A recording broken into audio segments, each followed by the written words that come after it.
The only people who don't want to disclose the truth are people with something to hide.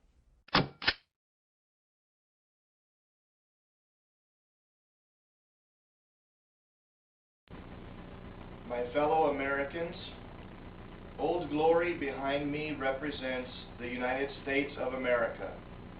Because the U.S. Constitution is no longer followed, we are a nation divided. Some choose to follow the man who has no proof of U.S. citizenship named Barack Obama, who purposely and repeatedly rejects the Constitution in favor of illegally holding the office of the presidency and doing his personal best to promote and protect Islam and destroy freedom for real Americans. Many of Barack Obama's followers desperately avoid the fact that the supposed long-form birth certificate, which Barack Obama offered to this nation on April 27, 2011, has repeatedly been shown to be a forged computer document by both professionals and amateurs alike. Not a single person on planet Earth can be found to authenticate the lie given to us by Barack Obama. Lest you forget, Barack Obama also hides any original birth certificate in Hawaii, and the state of Hawaii helps him to hide it. However, any clear-thinking individual would realize that neither the state of Hawaii nor any other human being anywhere in the world can provide an original birth certificate of Barack Obama to match the forgery given to us on April 27 via computer. Those with an interest of clearing the name of Barack Obama have also said that the offering we have on April 27 is not worth authenticating, and that they would only authenticate an original. The delay game to continue his criminality is in full force. If the birth certificate of Barack Obama were represented by a lottery ticket, the prize would continue to go up as nobody would ever have the winning number.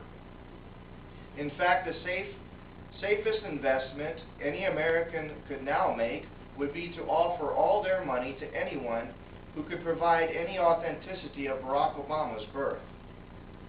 You'd never lose a single dime.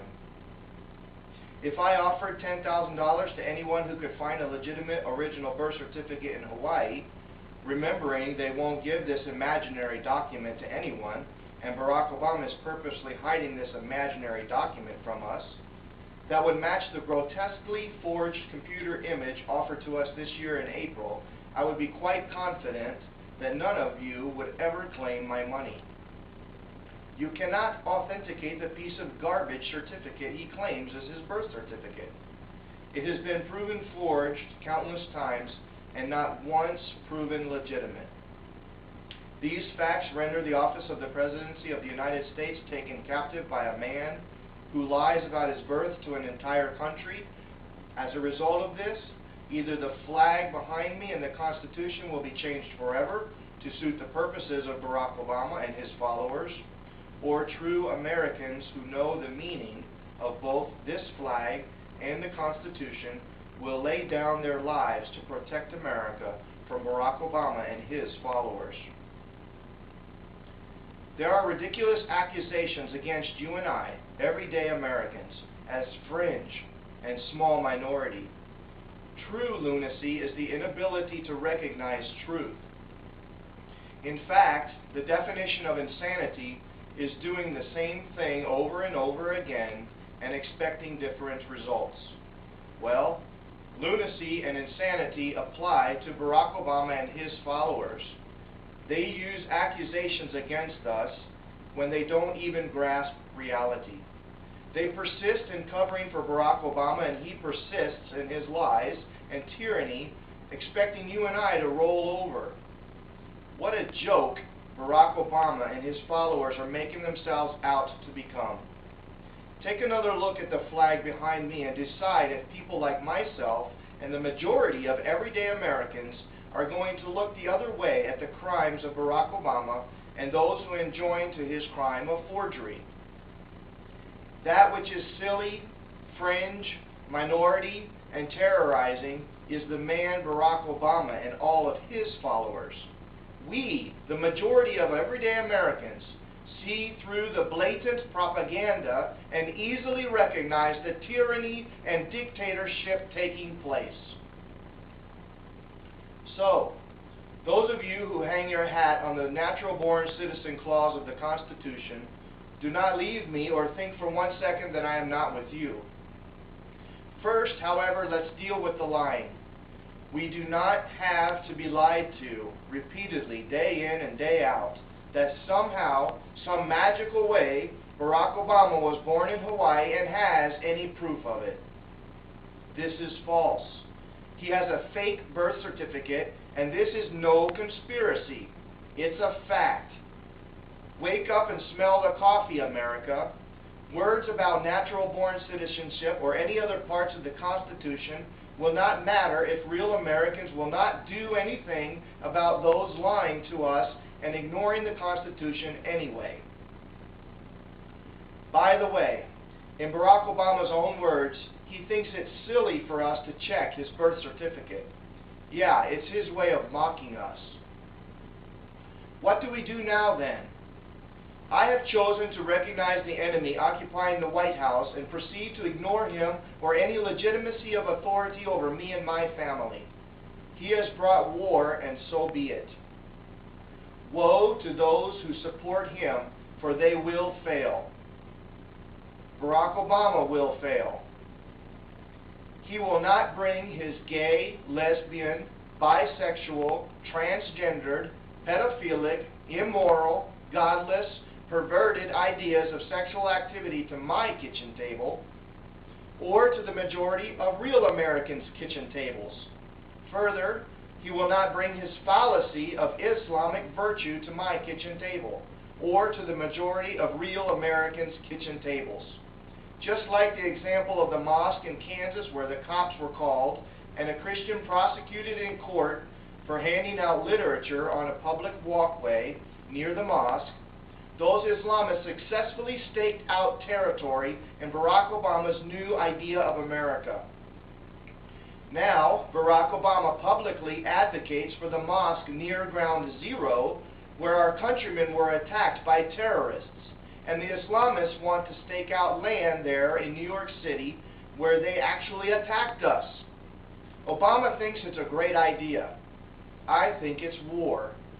The war on terrorism is now internal and around us every day. I wonder why the Muslim who killed 13 people on an American base down south and is still in jail not prosecuted continues to receive pay and benefits from the military. Might have something to do with the Koran being used in Lackland Air Force Base boot camp and indoctrination of new Air Force recruits. I merely tried to tell the Air Force why my family will not condone the sin of homosexuality or hide the doctrines of the Islamists to purposefully lie and ultimately rule the world under their Sharia law if it means killing all Jews and Christians, and for the practicality of my discussions, I get discharged. I've got news for Barack Obama and the rest of America. Our country was founded on ideals from the Bible and the Creator of heaven and earth. The Marines fought against Muslims at Tripoli long ago.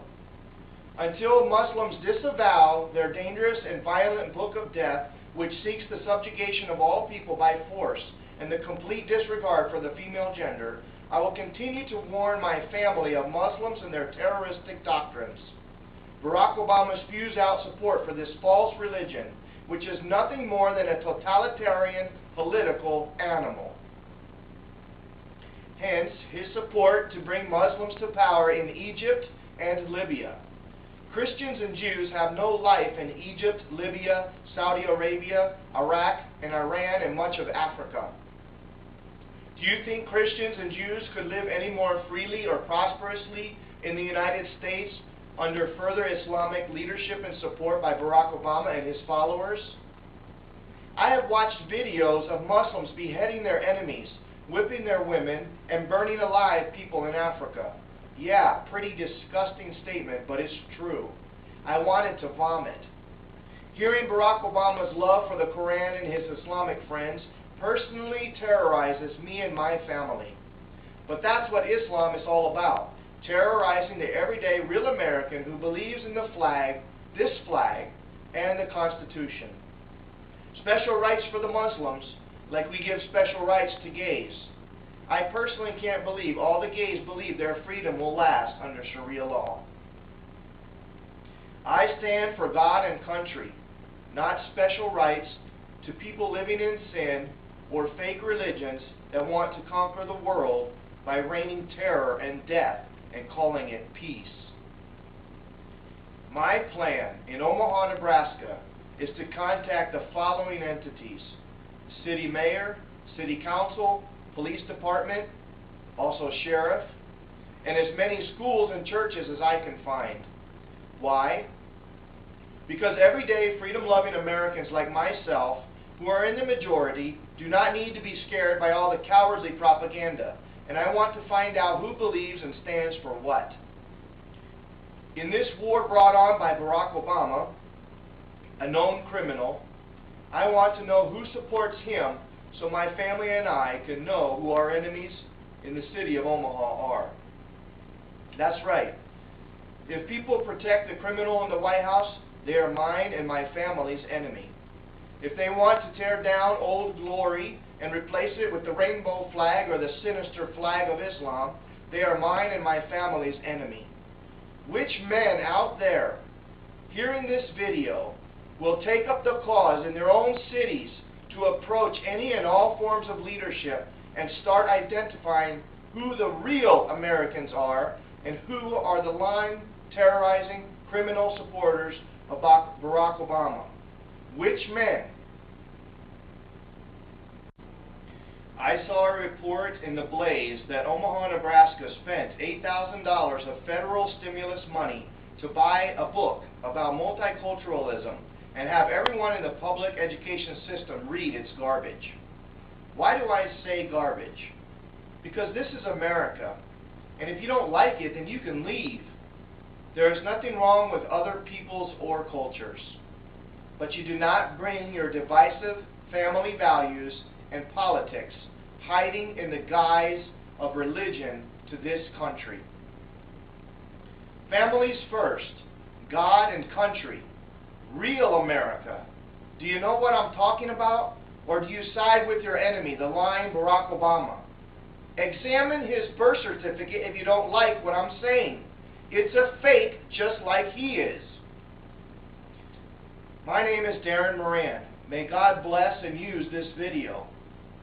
Won't you hear my call to real men in this country to realize it's time to protect ourselves and our families from the domestic terror beginning in the White House and extending to mosques across the country? By the way, the TSA should get their filthy hands off of real Americans. Real Americans give up the freedom to fly so as not to be forced into some electronic gizmo displaying an image of their naked body, possibly being harmful to their health, and to avoid government-sponsored sexual assault.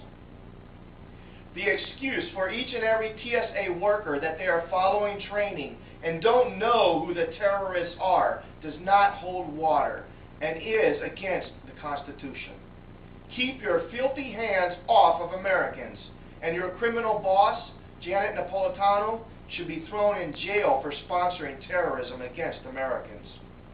But she is, of course, following orders from Barack Obama to help him redefine this country from independent, freedom-loving Americans to blind slave people who can be controlled by a strong-willed dictator.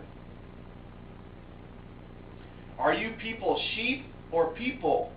It's time to collectively say no to Barack Obama and his followers. And another thing, the next time some thug cop with something to prove forgets he is here to serve and protect us, we should all go together and get him on video. I believe in our policemen and the purpose of their job, but just like our politicians have abused their place, some cops do that too. The laws not allowing us to video them are more communism and socialism. If America is just going to be some third world socialist dictatorship, I have no need to go and get another job.